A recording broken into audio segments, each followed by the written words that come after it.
Butler with CommScope, work with the wireless network engineering team, and I was on a panel where we discussed the decommissioning of aging cellular infrastructure. What was the main takeaways?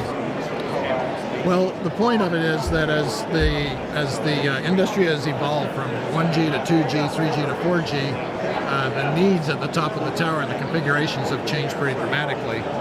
For example, the wind load requirements today versus 2G is 10 to 1. So it's pretty significant. And then even the weight loading is about 5 to 1, so a little more.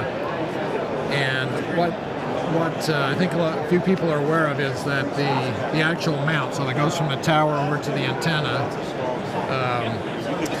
is designed, is not serialized, is not date stamped. So when you go to upgrade LTE to add capacity or new frequency bands and new antennas, you don't know actually what you're looking at when you get up there. So what grade metal, what's the finish, how is it welded? There's no indication on the metal itself of who made it or how it was made or when it was made. So we have some rules of thumb, some recommendations about when do you remove those mounts and go with high quality material, high quality process, and put up a mount that's designed now for the future.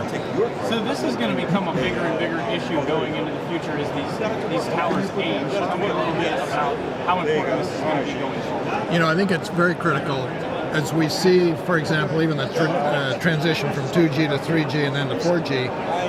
Let's just talk about the RF jumpers. The jumpers themselves are typically tested in the band that they're used in. Well, we've got more bands now. That jumper may have been used, tested in a completely different band than it's being used in. So, and the other thing that's happened is the passive intermodulation, the PIM testing, has advanced. It's become more rigorous and more in-depth. So you may have PIM jumpers up there that were not tested to today's standards.